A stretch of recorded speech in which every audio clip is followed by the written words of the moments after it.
Você já parou para imaginar como era ficar trancado dentro de um compartimento de aço, com mais de 40 graus e sem saber se a próxima curva na trilha traria morte?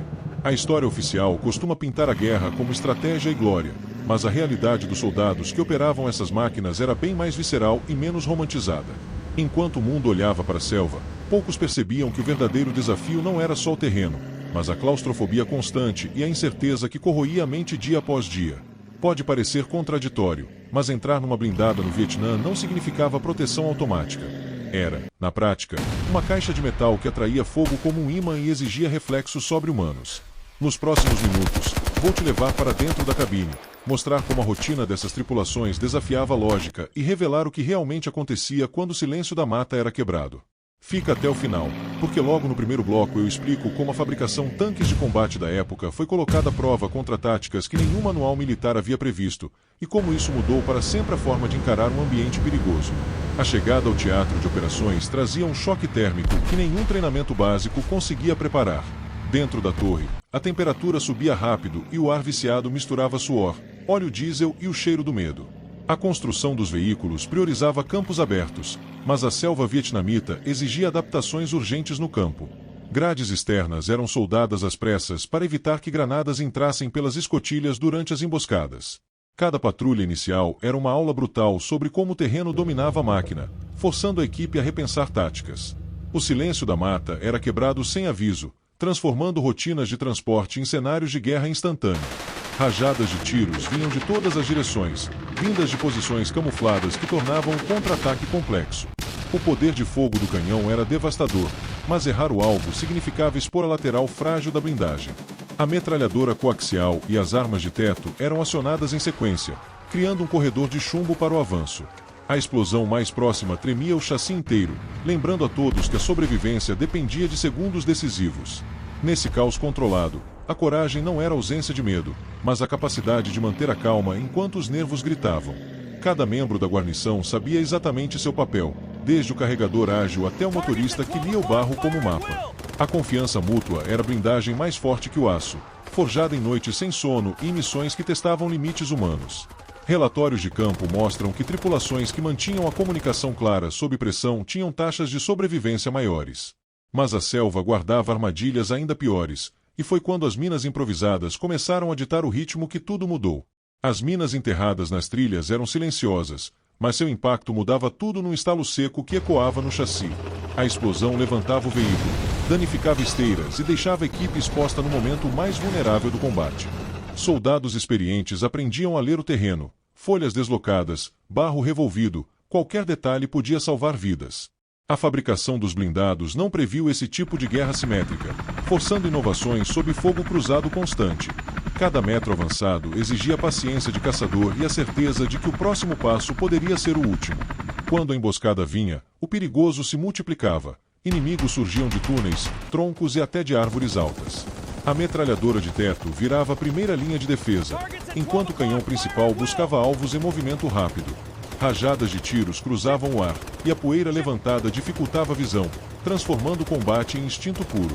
A construção reforçada ajudava, mas não havia blindagem contra o fator surpresa quando o inimigo conhecia cada curva do terreno. Foi nesse cenário que as tripulações desenvolveram táticas de resposta relâmpago, que você vai conhecer no próximo bloco. A coordenação da equipe era testada ao limite, com ordens gritadas sobre o barulho do motor e das detonações ao redor. O poder de fogo precisava ser aplicado com precisão cirúrgica, pois desperdiçar munição podia deixar todos sem defesa depois.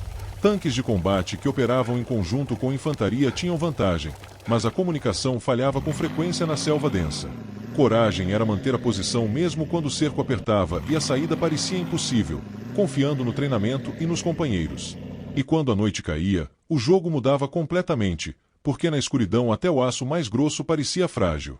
Quando o sol se punha, a selva mudava de dono e o perigoso ganhava novas formas, invisíveis e silenciosas. Soldados nas torres vigiavam a escuridão com binóculos de visão noturna primitivos, que muitas vezes falhavam na umidade. A fabricação dos equipamentos não considerava a densidade da mata vietnamita, onde sombras se moviam sem aviso. Cada ruído estranho podia ser vento, animal ou inimigo se aproximando, e a equipe precisava decidir em frações de segundo. A tensão era tanta que até o som do próprio coração batendo parecia alto demais dentro do compartimento abafado. As emboscadas noturnas eram ainda mais brutais, com rajadas de tiros surgindo do nada e iluminando o céu por instantes. A metralhadora de teto virava a principal defesa, mas atirar sem ver o alvo claramente exigia treinamento e muita coragem. Tanques de combate operavam em formação fechada, com faróis de busca varrendo a vegetação em busca de movimento suspeito. A explosão de uma mina ou granada RPG rasgava a noite, e a reação tinha que ser imediata para evitar o cerco total. Foi nesse contexto que as tripulações criaram sinais sonoros discretos, como o clique-clique metálico, para se comunicarem sem delatar posições. A construção dos blindados era testada ao limite, com impactos laterais que podem travar as esteiras e imobilizar o veículo. O poder de fogo precisava ser dosado. Disparar demais revelava a posição, disparar de menos deixava brechas para o inimigo avançar. Coragem, nesse cenário, era manter a calma enquanto o mundo desabava em chamas ao redor e confiar que o companheiro ao lado faria sua parte. Relatórios indicam que as missões noturnas tinham taxas de perda significativamente maiores, reforçando a necessidade de adaptação constante. Mas mesmo dominando a noite, havia um desafio que nenhum blindado podia vencer sozinho: o desgaste mental que corroía por dentro. Dentro da blindada, o tempo parecia distorcer e horas de patrulha viravam dias inteiros de tensão acumulada sem pausa. Soldados que entravam confiantes saíam transformados, com olhos que já não conseguiam descansar mesmo em momentos de calma. A fabricação dos veículos garantia proteção física, mas nenhum aço blindava a mente contra o peso de ver companheiros caírem. A equipe aprendia a ler sinais silenciosos, um olhar mais perdido, mãos tremendo, intervenham antes que o colapso chegasse. Era nesse ambiente que a coragem ganhava novo significado, não como heroísmo, mas como resistência diária contra o desespero. As conversas entre missões eram curtas, mas carregadas de humor seco que aliviava a pressão sem diminuir a seriedade do momento. Rajadas de tiros podiam voltar a qualquer instante, então o descanso era fragmentado e a vigilância, constante e exaustiva. O poder de fogo era impressionante, mas de nada adiantava se a coordenação da equipe falhasse por exaustão ou desatenção. Tanques de combate que mantinham rotinas internas, como rodízio de funções e checklists compartilhados, preservavam melhor a sanidade. A construção apertada do compartimento, ironicamente, fortalecia laços. Ninguém sobrevivia sozinho ali dentro, e todos sabiam disso. Quando uma explosão atingia o veículo, a reação imediata era mais importante que qualquer manual, e isso vinha da confiança mútua. A metralhadora era acionada por instinto, mas era o olhar entre os membros da guarnição que definia o próximo movimento tático. O perigoso não estava apenas fora, mas também na possibilidade de erro humano sob estresse prolongado e privação de sono. Relatórios psicológicos da época mostram que tripulações com forte coesão interna tinham menor incidência de crises em combate. E foi justamente essa irmandade forjada no fogo que permitiu enfrentar os momentos mais críticos, como você verá no próximo bloco. Havia situações em que a teoria ia por água abaixo e só a experiência de combate decidia quem saía vivo daquela selva. Soldados veteranos contavam que os piores momentos não eram os tiroteios, mas os segundos de silêncio antes da emboscada. A fabricação dos blindados era robusta, mas contra táticas de cerco coordenado, cada centímetro de blindagem era testado. A equipe precisava reagir em sincronia perfeita, motorista, artilheiro e comandante agindo como um único organismo de aço. Foi nesses instantes que a coragem deixava de ser conceito e virava ação pura, movida por instinto e confiança mútua. Quando o inimigo fechava o cerco, rajadas de tiros vinham de múltiplas direções, confundindo a resposta defensiva inicial. A metralhadora de teto precisava cobrir ângulos cegos, enquanto o canhão principal buscava neutralizar ameaças prioritárias. Tanques de combate que operavam isolados tinham vantagem de fogo, mas vulnerabilidade extrema se as esteiras fossem atingidas. O poder de fogo era impressionante, mas sem munição suficiente ou com a comunicação cortada, até o aço mais grosso virava armadilha. A explosão de um RPG ou mina direcionada podia imobilizar o veículo, transformando proteção em prisão em questão de segundos. Nesses momentos críticos, a construção reforçada do casco era a última linha de defesa entre a vida e a perda total da guarnição. O perigoso atingia nível máximo quando a fumaça, o barulho e o caos impediam a leitura clara do campo de batalha ao redor. Relatórios de missões mostram que tripulações que mantinham protocolos de emergência treinados tinham taxas de evacuação maiores. A irmandade forjada em combate fazia a diferença. Ninguém era deixado para trás, mesmo sob fogo intenso e risco pessoal extremo. E depois de sobreviver a tudo isso, restava uma pergunta que ecoava na mente de cada soldado: valeu a pena? Quando um veículo era imobilizado, o protocolo de resgate entrava em ação sob pressão extrema e sem garantias. Soldados feridos precisavam ser removidos do compartimento enquanto o perímetro ainda estava sob ameaça constante. A fabricação tanques de combate previa escotilhas de fuga, mas na prática a fumaça e o calor bloqueavam toda a saída. Equipe de apoio avançava sob cobertura, arriscando a própria vida para puxar os companheiros para trás da blindagem. Cada segundo contado ali definia se a missão terminaria em tragédia ou em mais um relato de sobrevivência. O perigoso se multiplicava quando a infantaria precisava se aproximar, tornando-se alvos fáceis em terreno aberto. Rajadas de tiros cortavam o ar para suprimir os atiradores inimigos, criando uma janela frágil para o resgate. A metralhadora pesada era posicionada estrategicamente, mas a munição limitada exigia precisão absoluta em cada disparo. Explosão próxima ao veículo resgatado podia desestabilizar a operação inteira, forçando decisões rápidas e dolorosas.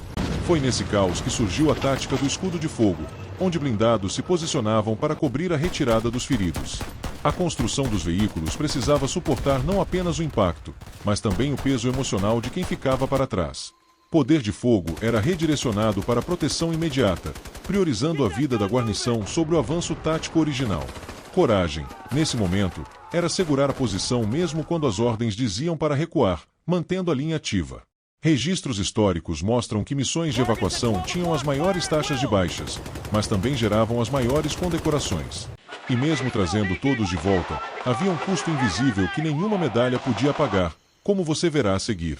Depois que o motor esfriava e a poeira baixava, vinha o silêncio que ninguém treinou para enfrentar de verdade. Soldados que sobreviveram a emboscadas carregavam marcas que nenhum curativo podia tratar, e a mente revisitava cada explosão.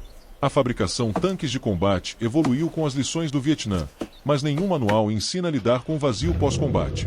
Equipe que dividia o mesmo espaço blindado muitas vezes se perdia de vista depois da guerra, cada um lidando com seus fantasmas. E foi justamente esse custo humano que transformou a percepção sobre o que significa vencer uma batalha e perder a paz. O perigoso não desaparecia com o fim da missão, ele se escondia em sonhos interrompidos e em gatilhos. Rajadas de tiros ecoavam na memória ao ouvir um escapamento, um trovão ou até uma porta batendo com força. A construção de uma nova vida exigia mais coragem do que qualquer patrulha na selva, e muitos não encontraram o caminho de volta. Metralhadora e canhão eram ferramentas de guerra, mas a verdadeira batalha acontecia dentro de cada homem que voltou. Poder de fogo não protege contra lembranças, e foi aí que a Irmandade da Tropa se tornou rede de apoio essencial. Coragem, no fim das contas, foi reconhecer a dor, buscar ajuda e permitir que a história fosse contada sem vergonha. Tanques de combate enferrujam, equipamentos são desativados, mas o legado dessas tripulações permanece em cada relato preservado. Relatórios médicos da época subestimaram o impacto psicológico, mas décadas depois a história reconhece esse preço invisível. A fabricação de blindados pode criar máquinas imponentes, mas só a humanidade da equipe transforma sobrevivência em significado. E agora que você conhece essa jornada, resta uma reflexão final que vai fechar esse vídeo com a força que ele merece. Depois de mergulhar nessa jornada, você entende porque ser tripulante de blindado no Vietnã era muito mais do que operar uma máquina. Era sobreviver à própria mente. Cada decisão, cada segundo de hesitação, cada ato de coragem deixava uma marca que nenhum aço podia proteger. Agora eu te pergunto, qual história de guerra mais te impacta? Deixa aqui nos comentários, porque sua opinião ajuda a moldar os próximos vídeos. Se esse conteúdo te trouxe uma nova perspectiva, não sai sem se inscrever no canal e ativar o sininho, assim você não perde os próximos vídeos. E se você conhece alguém que precisa entender o preço real do combate, compartilhe esse vídeo agora, porque histórias como essa merecem ser lembradas.